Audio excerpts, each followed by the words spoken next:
Colleagues, the military and political situation in the world remains to be challenging and unstable. The bloodshed in the Middle East is unceasing, and there is high conflict potential in a number of other regions as well. We see that the current US administration and the entire collective West continue their attempts to retain their global dominance and to impose their so-called rules on everyone else, even as they shift and reformulate those rules as it suits them. And there's only one stable rules: that those who set the rules are bound by no rules at all. Those who consider themselves to be at the top of the world and to be the representatives of God in the world, even though they do not believe themselves. They wage hybrid warfare and pursue containment policies, including against Russia. They have set the goal of inflicting strategic defeat on Russia and continuing to provide the illegitimate regime in Kiev with weapons and money, sending their mercenaries and military advisors, thus promoting a continued conflict. At the same time, they try to keep their population in fear of a Russian attack.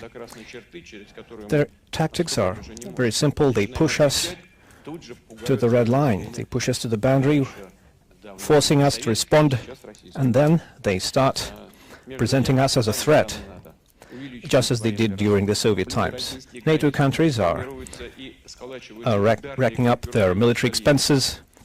They're deploying their strike troops near our borders. Now there are over 100,000 US troops in Europe, and this is far more than the warranted amount. They're also growing their presence in the Asia-Pacific. The United States is creating new military and political alliances that undermine the established security architecture that had been created over decades. They are also working to deploy long-range systems which have a range of 5,500 kilometers. They are working on the deployment and redeployment of missile systems in Europe and Asia-Pacific. And we used to have a treaty which regulated these activities, but it has now no longer in force due to the actions of the United States.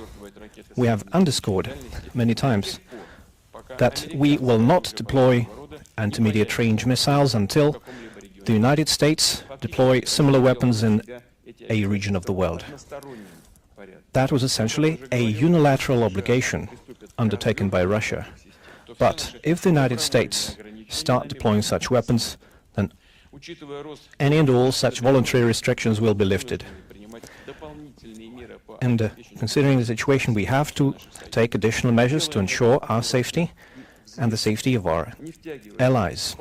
And we are doing this in a careful and weighted manner, taking care of the socio-economic development of our country.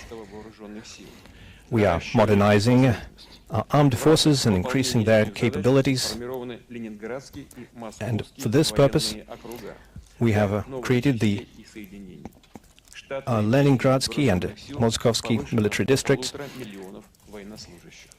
and we've increased a number of our armed forces personnel to 1.5 million. The share of state-of-the-art military equipment in nuclear forces is now 95%, and the basic principles governing the use of such weapons have been updated, as outlined in the updated state nuclear deterrence policy.